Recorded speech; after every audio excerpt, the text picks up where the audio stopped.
So hello everyone. So today Hi guys. we're going to discuss on and also we're going to invite you for next week. But before that, I'm going to ako i-welcome ako mga speaker for today. Mas house speaker. So first is nakalimot sa pangalan, bro. Usba. Ay, Roman gitu dari bro. Kanang Clint James Tabuguk CPA. The great. And no other than the recent person Roniel Senyal CPA. Ako lang dili CPA dari guys. Okay lang pero anyway, ato i-discuss today is more on what will happen next week. Okay? So, unsa ba yun may tabo next week, which is March 30 Sunday. Okay? So, next week we will be sa what will happen next week. We'll having a legal and bookkeeping consultancy. Dili sa sure. Oy, dili na mo ni ikat ha. Pero siya ang one of the resource speaker. Pero hindi siya sure sa i-discuss. Sure ka na, bro?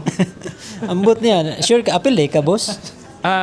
Siya one of the main person na mag-discuss. Pero anyway, ako lang i-clarify. That will be on March 30 next week on Sunday at Praise Revival Center. Ako ipakita sa imo ha, di sa taas. And we will discuss on business compliance in terms of government transactions and registration sa mayor's permit. And not only that, is also legal.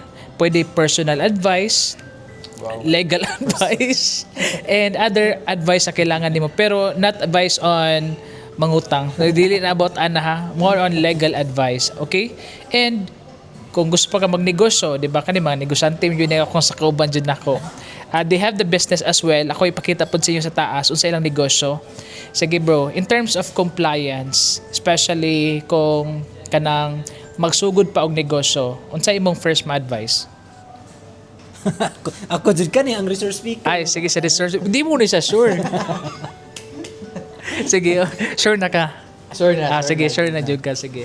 Asa gyud pangutan na gani? Kung first magnegosyo, unsa dapat buhaton? Siyempre, kung unsa imo isipon sa nimo kung unsa imong inegosyo. Dili isipon sa nimo sa imong istorya. Dili ana. Alay na. Sige. So isipon sa nimo sa imong inegosyo, okay? Then what's next? Then next is ang funding, kung na makay fund to start. Siyempre po no, kay Oo. di makanegosyo kung wala kay kwarta, diba? To kailan po ng funding? Yes. Next is ang location. The location. Okay. Kay kablo mo yung kadari guys sa Davao, stick to jud dere. Kung wala kay business permit, building permit, tax declaration, ay na lang jud pag Business. Empleyado na lang. gani. That's reality sa Davao, especially sa compliance. And what's next? Then manpower. Pwede naman ikaw na isa. Especially kung kaan pa ka, sugod pa. Di ba bro? Okay na ba? Pwede ra. Kasi pwede ra. Pwede ra. Sure ba yun isa? Next naman. Okay. So manpower and then the business. Okay. Kung na naka-idea and then you have the fund already, then pwede na ka mag-start og negosyo. Alright? So, after that, na-register na tayo mo negosyo. Initial pa lang niya, but if you want to talk the details, join sa mo ang young professional. Daghan kag ma-meet dito. Actually, ma-meet ni mo mga engineers, mga businessman, mga attorney, everything na different professions. That's why it's also a way na maka-express ka through your profession and also to mingle with other people na to have networking. Yeah? Let's be honest, network is very important, especially if you want to start a business or even want to start a profession. Kasi no one can advise you katong yung nadito sa profession, right? So, ikaw po bro, as an accountant, you've been a CPA for how many years? 11 years. 11 years. Almost 11 years. So, as a CPA, unsa yun ang dapat buhaton? Unsa yun ang murag goal as a CPA or as an accountant? Especially when you are a businessman at the same time, So, ako sa iklaro ang question na. Kung isa ka negosante at the same time CPA ka, unsa yun ang dapat murag feel ang kanimo, murag dapat buhaton. Ako lang ikat ng ako, pero siya dito ikat. Bro, okay ra? Sige, para kan raw ang iya ha. Ay, siguro. Ang ako dili. Sige. Unsay buhaton? Kuntay, usually man good, di ba, let's say is CPA ka, pero you also have a business. So, for sa imong assessment, unsay dapat buhaton, especially na you're also working as a CPA at the same time na po kay business. Okay? Unsay buhaton? Buhaton sa Murag unsay, syempre, ma-advise? say ma-advise nimo. Unsay by initial, murag, syempre, you want to murag manage your time. And then, unsay mga usual dapat buhaton kay, you know what, let's be honest, dili na jud, as of now, dili na jud enough ang isa ka work. Di ba, namang kay work online, and you also have business firm. Ikaw po, naka-online. You also have kan. So basically, 2 sources yun or more kailangan yun sa as of now.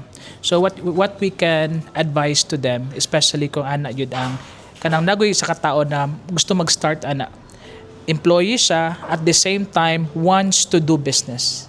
Ana atong discussion. Sige, ikaw first. On my part, kung gusto ka may yung business owner, At the Pero- same time employee. at the same time employee, ang transition ba? Di, unsa may yes, ana pud or approach.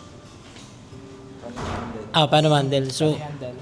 siguro at the start, since naman ka sa employment, you need to learn the business. Kay at the same time, while nag-work ka.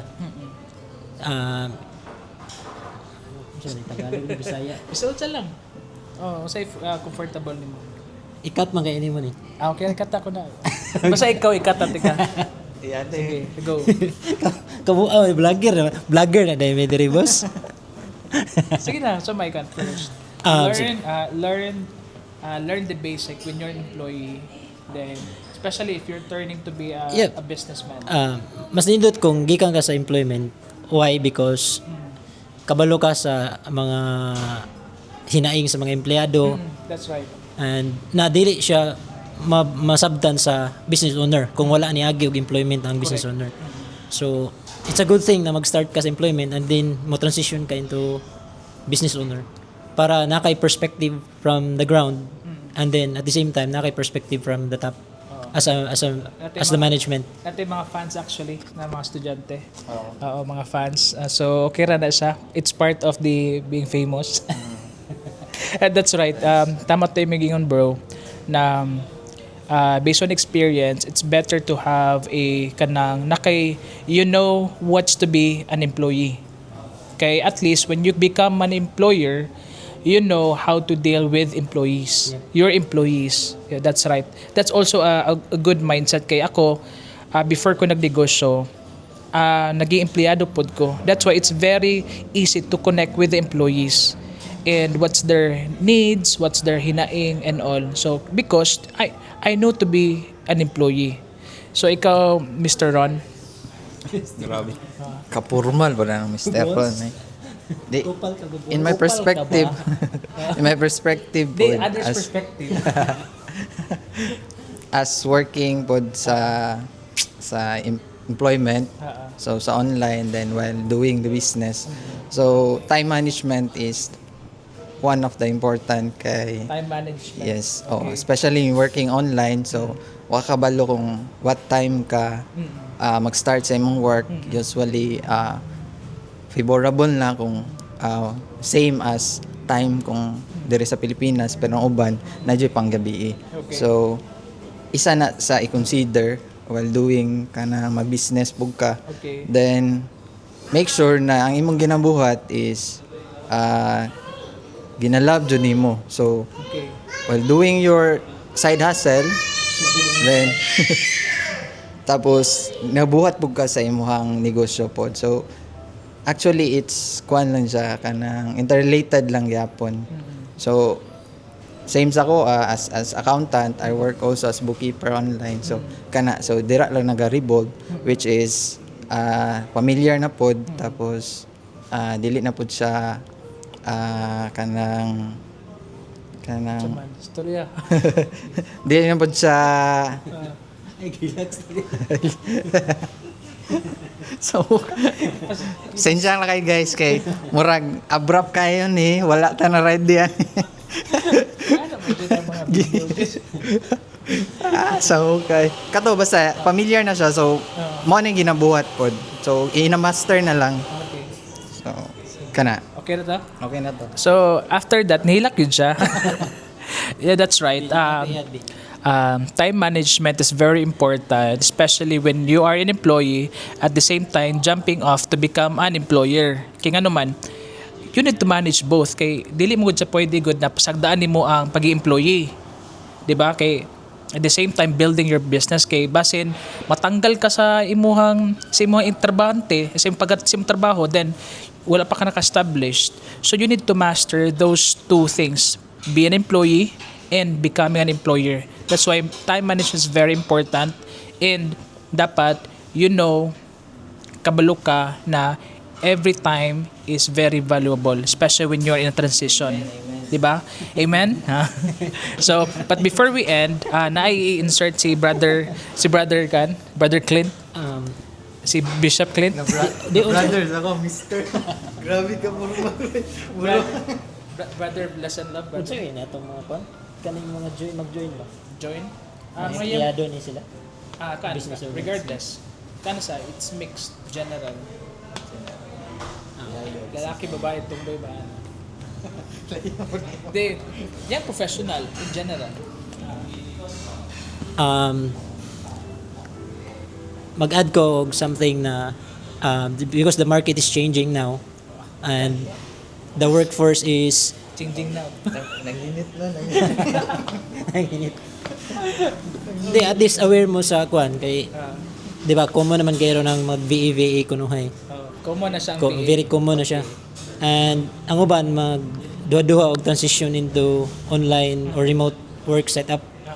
Kay syempre wala pa kay idea unsaon or kanang hesitant ka kay basig dili mag-work. But na opportunity in the market but at the same time mas ka-challenging ang market pod karon because of the introduction sa AI. AI. Yep. So Dili sa AI. dili siya. Ito. Sige. Kay especially even food sa business owners kay a lot of AIs karon is very much helpful karon sa businesses pod na dili pod aware ang especially na diri sa Pilipinas on how to utilize the AI available resources coming from the AI. So mo po nang kwan kaning maad is unta kanong hesitant pa okay lang na opportunities online and at the same time sa business owners kalimti na to. Ganahan ko sa imuhang point na AI. Yeah, that's right. Because AI can do the things na dati dili sa dati dili sa mabuhat pero karon AI can do. Mo nang you need to check first what are the business that you're going to put up kay base na negosyo nimo kaya ra sa AI. Like for example, ako as a business owner is di na ko nagapa-writer. Rather, AI na akong ginapabuhat. In terms of video editing, di na ko nag-hire og mga outsourced na editor kay pwede ra ko ipa-AI or pwede ra ko mag-CapCut which is very much easier. So, pero it is much better also to maximize on those things na kanang gamay rin nakabalo. Like let's say AI, gamay rin nakabalo ang mo master. Pero if you know that, there's a big opportunity for you na magdako siya. You can become an employee. Pwede po ka maging employer if you want to have an agency, 'di ba? So today the good thing about this in today's generation is you can do whatever you want in terms of business and employment. Kung dili ka productive, maybe because nandiyo na si muha. Kung wala kay kwarta because imo yung decision, but now we have a lot of resources na ato siya ma-maximize and you can be productive the same time financially capable. So pero ibitin ka na mo kay because we will inviting you next week sa Young Professional o di ba? Ingani ang mga discussion ba sa Young Professional? Tama bro? Oh, tama, pero wala ako next week ha. Disclaimer. 'Di ba? Tama, tama, tama. Yung ano yung mga discussion. And we want as well to share God and Jesus. Because not all the time it's about work. Diba? It's not about everything is work. There's must also be a center of our what we're doing. And that's Jesus. So, let's welcome you and invite you next week. And we also want to talk about business, employment, and Jesus. So, please be here at what time? 3 p.m. 3 p.m. until 5 p.m. at Praise Revival Center. So, before we end, I'll say thank you for my speakers, both end sides of house speakers. So, Dili may house speaker kay mga crocodiles to. gani. So, dili may crocodile. So, see you everyone and see you. Yeah, see you. See you. Bye. See you. Okay.